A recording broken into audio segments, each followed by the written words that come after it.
ನಮಗೆ ಎಷ್ಟು ಹೇಳಿದ್ರು ಕೇಳುವುದೇ ಇಲ್ಲ. ಇರುವುದೊಂದೇ ಉಪಾಯ. ನಿತ್ಯವೂ ನಾವು ಸ್ಮರಿಸುತ್ತಾ ಇರುವ ವರಾಹ ಸ್ವಾಮಿ, ಆ ಸ್ವಾಮಿಗೆ ಹಾಲು ಪಾಯಸದ ಸೇವೆಯನ್ನು ಹರಕೆ ರೂಪದಲ್ಲಿ ಕೊಡ್ತೇನೆ. ನನ್ನ ಮಗವನ್ನು ಎಂದು ಮಾತಾಡ್ತಾರೆ.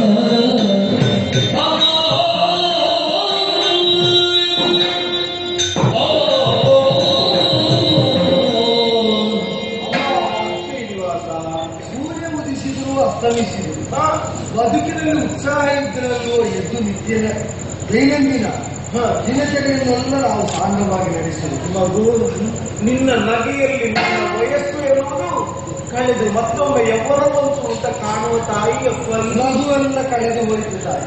ನೀನಿನ್ನು ವಿಷಾದ ಮಾತ್ರ.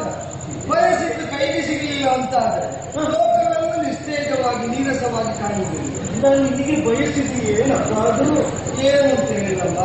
ಕಾಡಿಗೆ ಭೇಟಿಗೆ ಹೋದದ್ದು ಗೊತ್ತೋ? ನಾನು ಹೇಳಿ ಹೋಗುಂಟ ಬೇಕಾದಂತಹ ಎಲ್ಲ ಸಿದ್ಧತೆಗಳನ್ನು ಮಾಡ್ತಾ ಭೇಟಿಯಾಡ್ತಾ ಮದಗಜವನ್ನು ಅಟ್ಟಿಸಿಕೊಂಡು ಹೋಗುವಾಗ ಅಲ್ಲಿ ಗಜಗಮನೆ ಈಗೆಂತದ್ದು ಹೊಸತ್ತು ಮಗ? ಅದು ಗಜಗಮನೆ ಅದೆಲ್ಲ ಪದ್ಮಾವತಿ ಅಂತ ಬಳಿಗೆ ಪದ್ಮಾವತಿ ಕಾಡಿನಲ್ಲಿ ಮಗ ಸಖಿಯ ಜೊತೆಯಲ್ಲಿ ವನವಿಹಾರದಲ್ಲಿದ್ದಾಗ ಒಂದು ಕಂಡ ಮೇಲೆ ಚಿತ್ರಾರ್ಪಿತ ಪ್ರತಿಮೆಯಂತೆ ಅಲ್ಲೇ ಸ್ತಬ್ಧನಾಗಿ ಹೋದ. ಬಹುಶಃ ನನ್ನ ಹಾಗೆ ಚಂದ ಕಾಣ್ತದೆ. ಇಲ್ಲಕ್ಕಿಲ್ಲ. ಆದರೆ ಈ ಪ್ರಾಯದಲ್ಲಿ ನನಗೆ ಆ ಪ್ರಾಯದಲ್ಲಿದ್ದ ಅವಳನ್ನು ಕಂಡು ಆಕರ್ಷಣೆ ಹುಟ್ಟಿದ್ದು ತಪ್ಪದಾಯಿತು. ಗಂಡು ಹೆಣ್ಣಿಗೆ ಸಹಜವಾದ ವಿಚಾರ. ಧರಿಸಬೇಕಾದ ಆಭರಣಗಳಿಗೆ ಅತೀವವಾದ ಮೋಹ ಹುಟ್ಟಿಸುವುದು ಅದು ನಾ ಧರಿಸಬೇಕಾದ ಆಭರಣ ಅಂತ ಅದನ್ನು ಹೊಂದುವುದಕ್ಕೆ ಹೊರಟೆ. ಮಗವನ್ನು ಪದ್ಮಾವತಿ ಅಂತ ಹೇಳಿದ. ಪದ್ಮಾವತಿ ದೊಡ್ಡ ದೇಶದ ಆಕಾಶ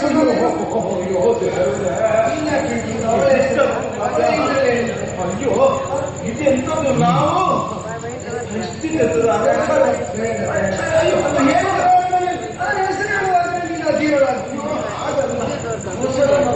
ಹೇಳುವಾಗ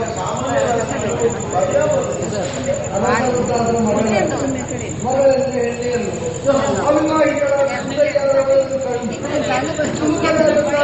ಬೈಕ್ ಮುಚ್ಚಿದೆ.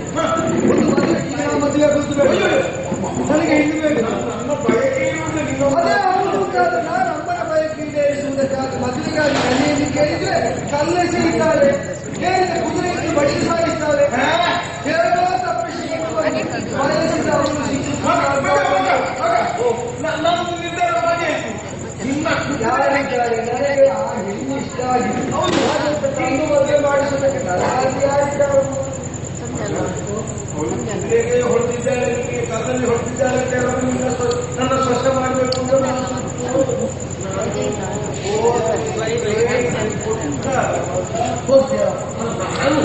ಹೋಗಿ ಹೋದೇನು ನೀ ಕೇಳಿದ್ರೆ ಯಾರು ಏನನ್ನು ಕೊಟ್ಟಾರ ಕೇಳಿದ್ರೆ ಕೊಟ್ಟ ನೀ ಹೋಗಿ ಕೇಳಿ ನೋಡು. ಕೇಳಿದ್ರೆ ನಷ್ಟ ಉಂಟು, ಸಿಕ್ಕಿದ್ರೆ ಸಿಕ್ಕಿದ್ರೆ ನಮ್ಮದಾಯ್ತಲ್ಲ. ಲಾಭ.